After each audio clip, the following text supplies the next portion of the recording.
नमस्कार, मैं हूं अवनींद्र आशुतोष। आपका बहुत बहुत स्वागत है पूर्वांचल एक्सप्रेस में। आपके अपनों का हाल, आपके गांव की खबरें, आपके शहर की खबर। निश्चित रूप से कह सकते हैं कि अगर आपको अपनापन महसूस करना है, अपने गांव के माहौल को देखना है, अपने शहर के माहौल को देखना है, तो बस हमारे साथ जुड़ जाइए और बोलिए, बढ़ाइए आगे पूर्वांचल एक्सप्रेस।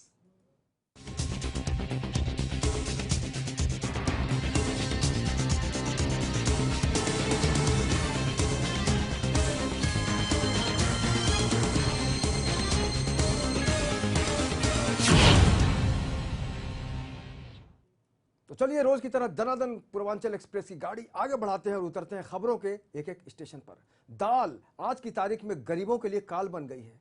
मुरादाबाद में कांग्रेस ने बड़े अनोखे तरीके से दाल की महंगाई पर सरकार तक अपनी बात पहुंचाने की कोशिश की है।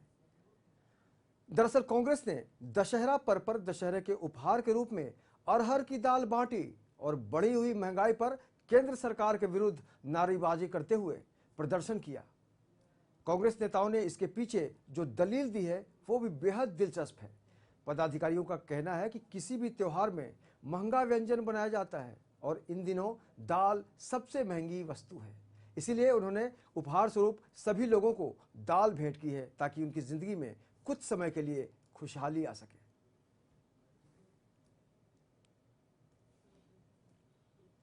तो दाल को लेकर जिस तरह से राजनीति हो रही है, भले ही वो आम आदमी के बजट से भागती जा रही है, दाल थाली से गायब होती जा रही है, लेकिन अगर हम नेताओं की बात करें, राजनीतिक दलों की बात करें, तो मुद्दा बन गई है दाल। और दाल को अपने तरीके से पॉलिटिकल तड़का लगा के पेश किया जा रहा है। और यही कारण है कि जब अगर हम आज की तारीख में किसी को गिफ्ट लेते और देते देखते हैं तो उसमें बहुत अलग अलग सामान दिए जाते हैं और जिससे सामने वाले को खुशी हो। लेकिन कांग्रेस ने अभी जिस तरह से व्यंग्यवाण किया है दाल के जरिए दशहरा का पर्व, और जब उपहार दिया जाता है तो बड़ी ही खूबसूरत चीज़ दी जाती है, या फिर किसी को खाद्य पदार्थ दिया जाता है तो उसमें बहुत ही उम्दा व्यंजन का ध्यान रखा जाता है। और यही कारण है कि मुरादाबाद कांग्रेस की नई पहल सामने आई है और आम लोगों को उसने दशहरा का उपहार अरहर की दाल दी है, जिसको हम तुअर दाल भी कहते हैं।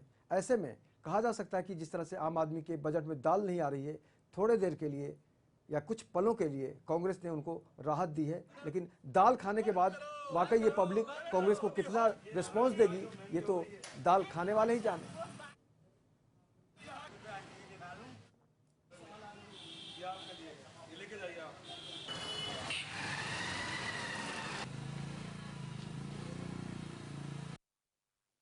जिला कांग्रेस कमेटी के तत्वावधान में दशहरे के पावन पर्व पर दाल को वितरण करा है, गिफ्ट के रूप में करा है। नरेंद्र मोदी जी हमेशा बात करते हैं रेडियो पर, मन की बात। हमारा आपके माध्यम से नरेंद्र मोदी से ये कहना है कि मन की बात को छोड़कर वो हरे की दाल की बात करें, गरीबों की बात करें, गरीबों की थाली की बात करें, गरीबों के भोजन की बात करें। नरेंद्र मोदी ने कहा कि गरीबों की पार्टी हमारी सरकार आगे, हम गरीबों के लिए सोचेंगे, लेकिन उन्होंने उनके विचारों गरीबी की बिल्कुल धज्जियां उड़ा दी हैं। हमारा संदेश यही है कि नरेंद्र मोदी जी गरीबी की ओर ध्यान दें, जिनके बेस पर वो प्रधानमंत्री बने हैं, गरीबों की दाल की ओर ध्यान दें।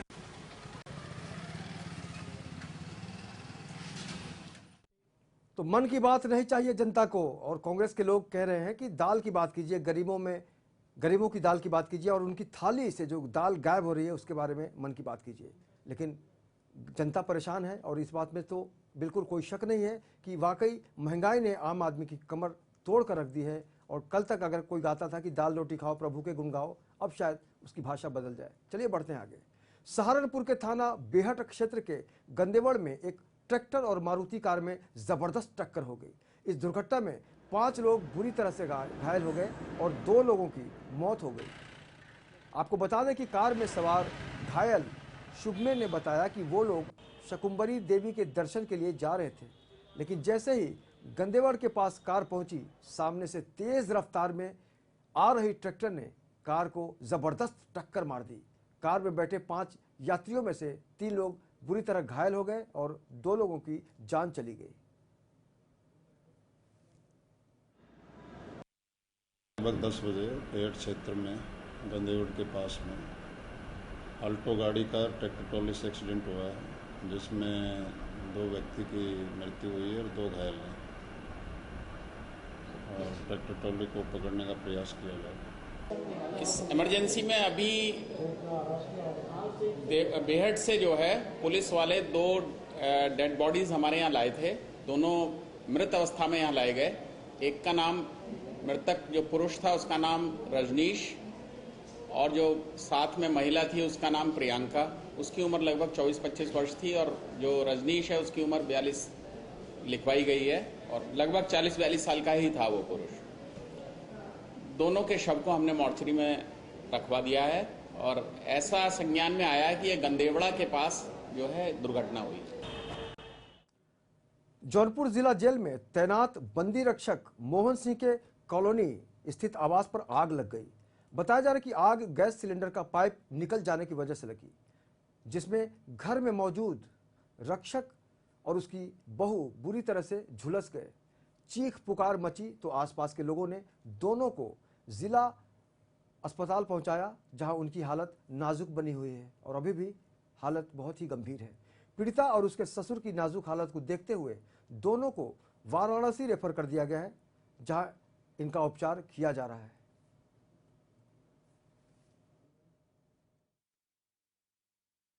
मालूम भला कि सब जरियल है। फोन कर हमारी घरी से कैसे जलेंगे? गैस में पाइप फट गल है। क्या लोग जलेंगे? 2 जने, क्या ससुर पतो। उसके वो थे, ससुर थे और बहू, 2 लोग जल के आए थे। वो बंदी रक्षक है, वहाँ जेल में काम करता है।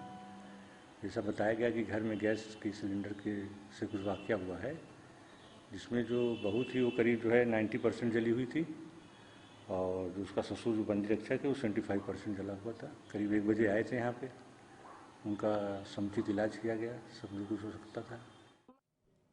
जौनपुर में दहेज के लिए एक विवाहित महिला और उसकी बेटी को जिंदा आग के हवाले कर दिया गया। यकीन नहीं होता, लेकिन ये सच है। विवाहिता का सिर्फ इतना कसूर था कि वो अपने पति के व्यवसाय के लिए यानी बिजनेस के लिए अपने मायके से 1 लाख रुपए नहीं मांग पाई। आपको बता दें कि लड़की के पिता ने शादी के समय अपनी बेटी को एक बाइक और जेवरात के साथ विदा किया था, लेकिन शादी के बाद ससुराल वालों की बढ़ती मांगों को वो पूरा नहीं कर सका। यही बाप की मजबूरी होती है, जिसकी वजह से लड़की के मायके वालों ने लड़की और उसकी बेटी को, माफ कीजिएगा, उसके ससुराल वालों ने जिंदा जलाकर मार डाला। पुलिस ने कार्रवाई करते हुए पति और सास को गिरफ्तार कर लिया है।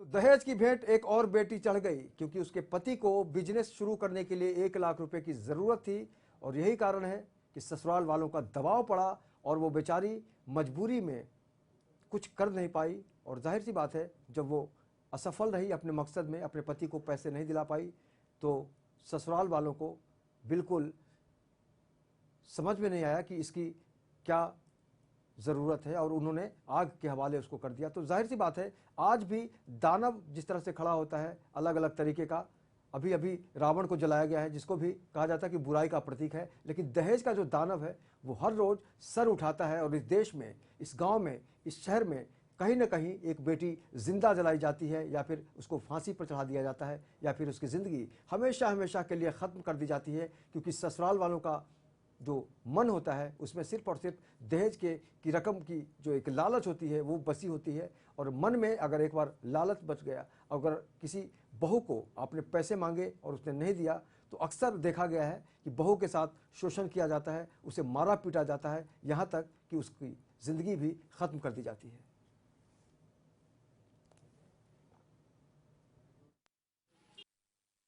परिवार भरी आए, देखा घर में साहब तो बच्ची के गोद में लेके और लड़की पर और मारने वाला साहब पूरे परिवार के सम्मिलन से ओकरे हत्या के मार गए साहब। उनके दहेज के खातिर 1 लाख रुपया धंधाबूजी करने के लिए साहब मांग रहे हैं और मजदूरी करे वाला आदमी दे नहीं सके, नहीं आ दे, हमारे पास पैसा नहीं कहाँ से दे। तब रगड़ झगड़ हो लगी साहब। 1 महीना बीतर ये कल के टाइम बात है, कांड हो गया। शादी साहब 2012 में 3-4 जून। हाँ, दहेज में गाड़ी दे रहे, 30,000 रुपया नए नगद दे रहे, चैन दे रहे, अंगूठी दे रहे और अपनी लड़की के चैन दे रहे और काने में के नकुल दे रहे साहब। फिर एक बाद में साहब 1 लाख रुपया मांग के तो हम लड़की से हवा दें, लड़की यही कहे तो हम कहे बिटिया मेरे पास पैसा नहीं। एक बात तो साहब जमाए हम साहब गए काम पे आए घरे तो यहाँ ये लोग फोनों तक नहीं थे। यहाँ के गांव के आदमी, हमारे गांव के बगल बनकट गांव है, तो वहाँ आदमी से कहवाएं तो वो आदमी जाए हमारे घरे कहे। इसमें मेरा माँ बेटी के जो है आग लगा के जो जलाने की बात आई थी और उसमें उनके मायके साहब की तरफ से दहेज हत्या का मुकदमा पंजीकृत कराया गया है थाने पे और उसकी विवेचना की जा रही है। 7 लोगों के विरुद्ध अभियोग पंजीकृत है। आगे गिरफ्तारी नहीं हुई, प्रयास किए जा रहे हैं, हो जाएगी। मायके वालों का आरोप है कि दहेज की लग मारा गया है।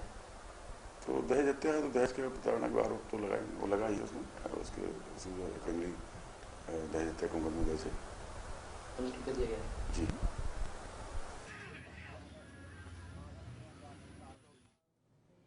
आज जहां नारी आसमान पे अपना सिक्का जमा रही है, अंतरिक्ष में एक बेटी जा रही है, ऐसे में इन महिलाओं को देखकर जिनकी ज़िंदगी हमेशा के लिए ख़त्म कर दी जाती है दहेज को लेकर, ऐसे में उन नारियों को लिए कहा जा सकता है कि अबला जीवन है तुम्हारी, यही कहानी, आंचल में है दूध और आंखों में पानी। चलिए बढ़ते हैं आगे। मऊ जिला में रिश्तों को शर्मसार करने का एक गंभीर मामला सामने आया है, जहां एक चाचा ने अपनी ही भतीजी के साथ छेड़खानी का प्रयास किया। छेड़खानी से परेशान होकर भतीजी ने खुद को आग के हवाले कर दिया, जिसके बाद परिजनों ने मिलकर पीड़िता को जैसे तैसे बचाया और उसे जिला अस्पताल में भर्ती कराया। फिलहाल पीड़िता की हालत बेहद गंभीर बनी हुई है।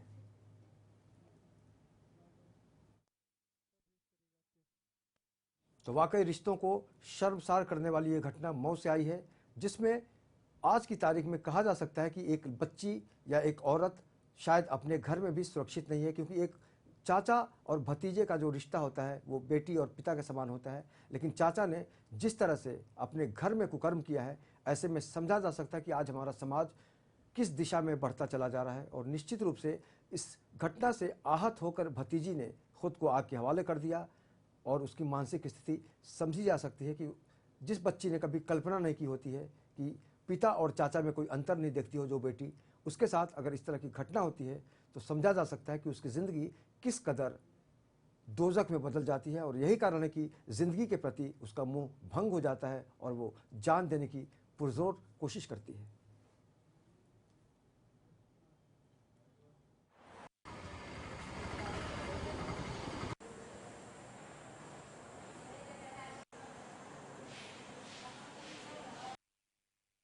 बाबू ये बोले कि हम कहीं चल गए नहीं मिलना आई को गाँव में कर रहे आई घर में तो रोज मन आवेला तो लोग आके कि बैठे बड़े लोग तो हम जाइए ना जनक के हमारे लड़का लगे लोग चाहे बाबू भैया लगे लोग आए हम इनको के बाबू खा ले लोग पानी पिला लोग तो एक चाचा लगत रहे तो कहली ना कि चाचा बुढ़िया कहली कि खाना ले के दे तो खाना ले के दी तो खाना खैलस, खाना वाना खा के गई हटा तो धो के गई घर में रहली चूल्हे के लगा खाना बनावल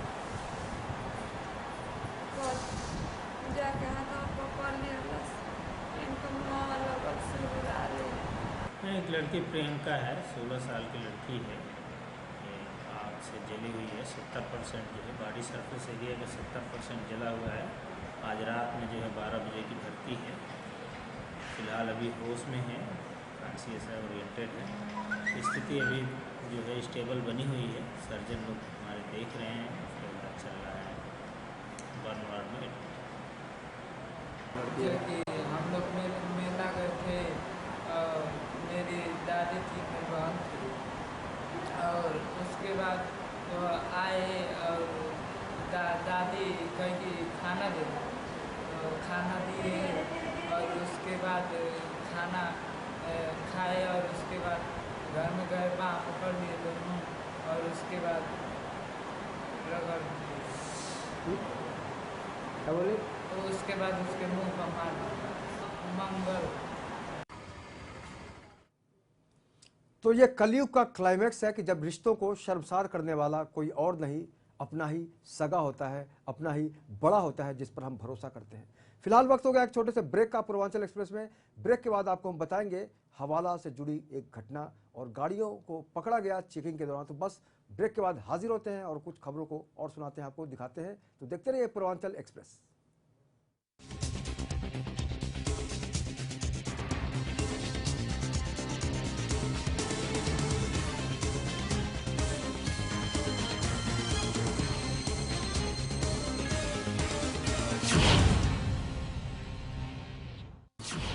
खबरों की परख। हूं सैयद जैदी और काफी दिनों के बाद एक बार फिर आप मुझसे रूबरू हैं तजुर्बे की कसौटी पर। रॉबर्ट वाड्रा अकेले ऐसे व्यक्ति हिंदुस्तान में नहीं होंगे जिन्होंने ये काम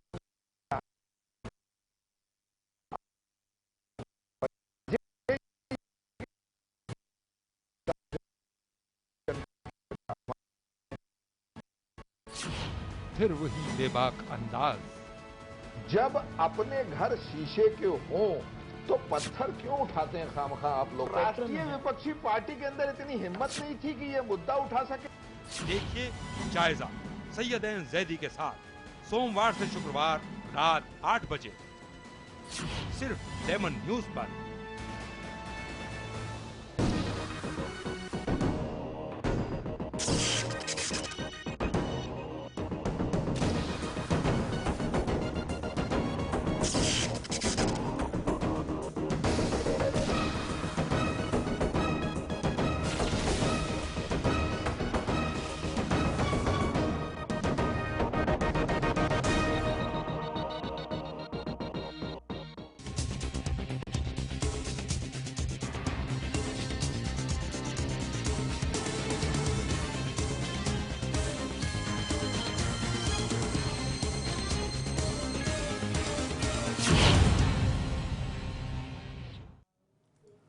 पूर्वांचल एक्सप्रेस में आपका बहुत बहुत स्वागत है। ब्रेक के बाद अब हम बात करेंगे अगली खबर की।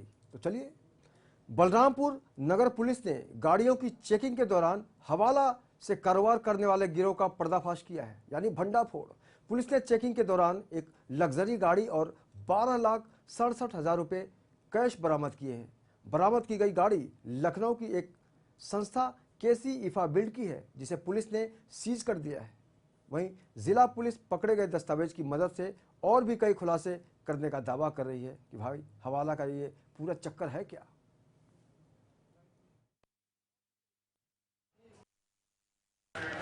केसी इंफ्रा बिल्ड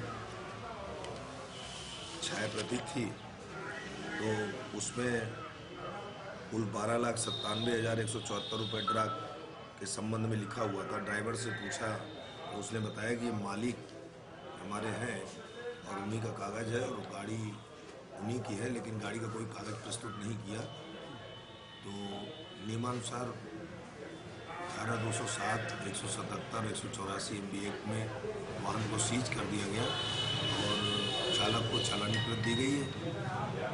ईडी विभाग को हम लोग इस छाया प्रति जो हमें मिली है इस कार गाड़ी में, उसके मालिक की जो मिली है, तो आवश्यक वैधानिक सूचना जो दी जाती है हमारे द्वारा, नियमानुसार एक पत्र। तो भैया हवाला का जो रैकेट है अभी भी खत्म नहीं हुआ है। इस तरह की घटनाएं आती रहती हैं सामने। अब बात करेंगे अगली खबर की। गोरखपुर में मां दुर्गा की प्रतिमा विसर्जन के लिए राप्ती नदी के पास बनाए गए कृत्रिम पोखरे में, यानी राप्ती नदी के पास जो कृत्रिम पोखरा बनाया गया था, उसमें मां दुर्गा की प्रतिमा को विसर्जन के लिए उठाने के दौरान क्रेन टूट गई, जिससे मां दुर्गा की प्रतिमा टूट गई और आस्था में डूबे लोग, प्रतिमा टूटने से जो भक्त हैं उनका गुस्सा उबल पड़ा और मूर्ति के आयोजक प्रशासन के लोगों पर टूट पड़े और पत्थरबाजी भी शुरू कर दी। ऐसा किसी ने सोचा भी नहीं था, लेकिन ऐसा हुआ। साथ ही लोगों ने क्रेन को भी अपने गुस्से का शिकार बनाया। इस दौरान नाराज लोगों ने प्रशासन द्वारा बनाए गए पंडाल को भी आग के हवाले कर दिया, जला दिया। आपको बता दें कि इस बार नदियों में मूर्ति विसर्जन पर लगी रोक के बाद प्रशासन ने लोगों के लिए कृत्रिम तालाब की व्यवस्था की थी, लेकिन उसके बावजूद इस तरह की घटना सामने आई।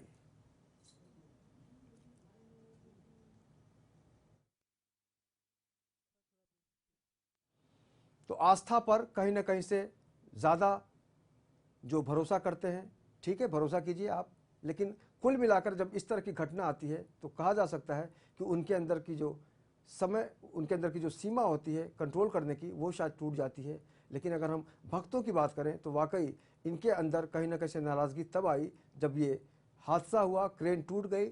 ऐसे में सवाल ये उठता है कि क्या हम आस्था में डूबकर किसी की आगजनी कर सकते हैं, किसी के ऊपर हम पत्थर मार सकते हैं? क्योंकि प्रशासन ने पहले से ही बता दिया था कि आप नदी में विसर्जन नहीं कर सकते हैं और जाहिर सी बात है उसके मद्देनज़र कृत्रिम तालाब बनाए गए थे, पोखरे बनाए गए थे ताकि लोगों को उसमें विसर्जन करने की सुविधा मिले। लेकिन गोरखपुर की इस घटना ने कहीं ना कहीं से ये सवाल गंभीर रूप से खड़ा कर दिया है आज की तारीख में कि क्या आस्था में डूबे लोग इस कदर उतारू हो जाते हैं और प्रशासन के ऊपर हमला करने से भी बाज नहीं आते।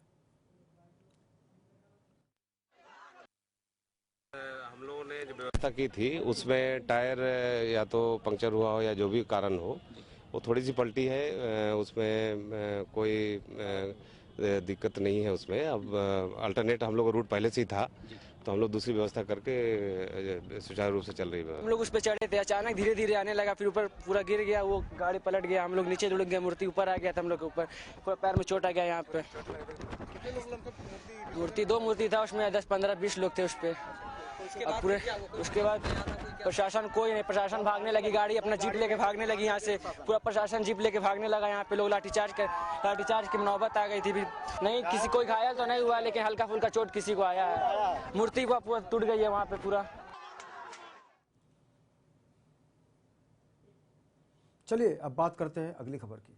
इस्लाम की खातिर अपना सर कटाने वाले इमाम हुसैन को यूं तो सारी दुनिया में अपने अपने तरीके से याद किया जाता है, लेकिन उत्तर प्रदेश के महोबा जनपद के कस्बा चरखारी में मुहर्रम की 7वीं को इमाम हुसैन की दुलदुल सवारी पोक घोड़ा पिछले 159 सालों से निकाली जा रही है।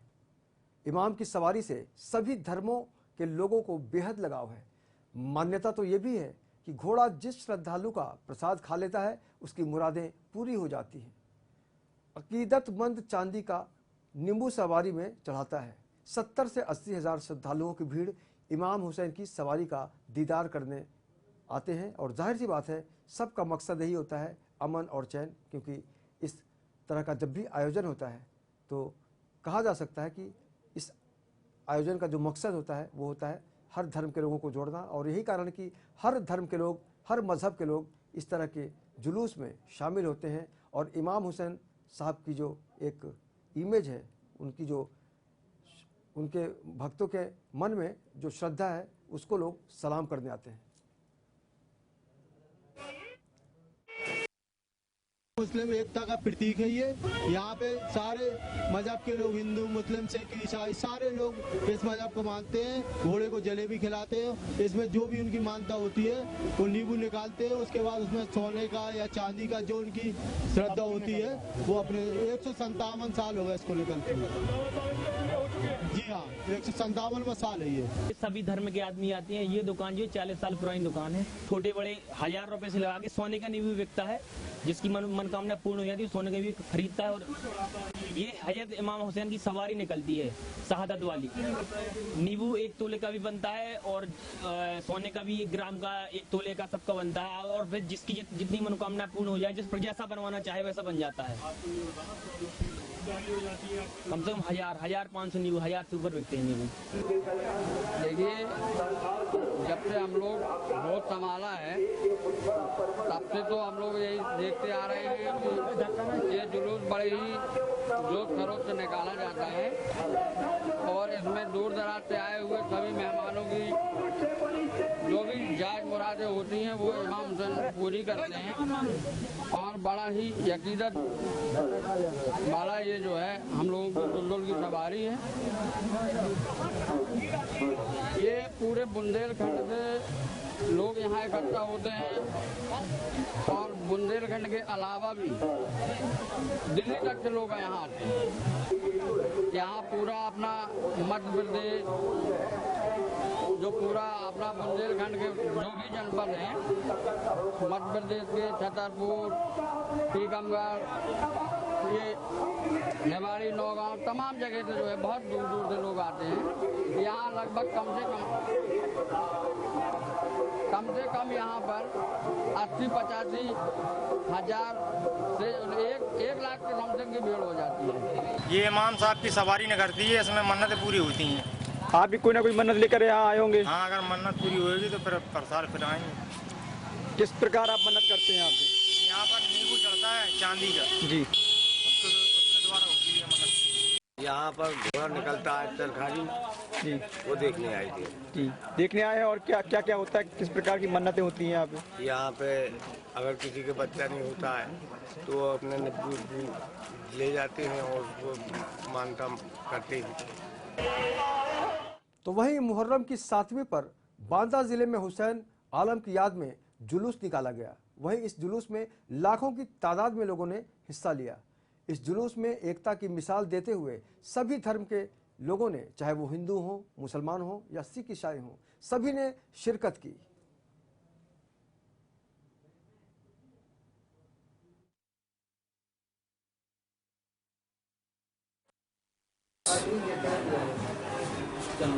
निकाला गया है ये सरकार सैयद-उश-शुहदा हज़रत इमाम हुसैन अलैहिस्सलाम की याद में निकाला गया है। और चूँकि हुसैन इब्न अली मुहसिन इंसानियत हैं, हुसैन इब्न अली ने करबला के मैदान में इंसानियत को बचाया है, शराफत को बचाया है, आदमियत को बचाया है, हुकूक़ इंसानियत को, हुकूक़ इंसानियत की हिफाजत की है। हम आज उन्हीं की याद में ये जुलूस निकाल रहे हैं और दुनिया को ये बताना चाहते हैं कि हम मुर्दा कौम नहीं हैं, इसलिए कि वो कौमें मुर्दा होती हैं जो अपने मुहसिन को भूल जाया करती हैं। हम रह रहे हैं और हिंदुस्तान के लिए हम ये फ़ख्र से कह सकते हैं कि दुनिया में वाहिद मुल्क है कि जहाँ हर मज़हब को, हर मिल्लत को, हर कौम को अपने मज़हब के मरासिम को अदा करने की खुली हुई आज़ादी दी गई है।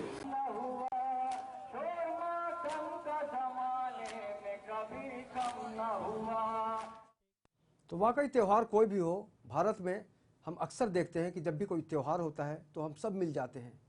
हमेशा अगर हम इस भावना को लेकर आगे बढ़ेंगे तो वो दिन दूर नहीं जो हम देश को कह सकते हैं कि वाकई हिंदुस्तान जैसा कोई और देश नहीं। और यही कारण है कि जब हिंदू, मुसलमान, सिख, ईसाई मिल जाते हैं तो हिंदुस्तान का पूरा मतलब निकलता है। पूर्वांचल एक्सप्रेस के सफ़र में आज बस इतना ही। तो अपने गांव घर की खबर देखने के लिए रोज़ देखते रहिए पूर्वांचल एक्सप्रेस। अब देख लिए ना, तो कीजिए आराम, हम भी चलते हैं। राम राम।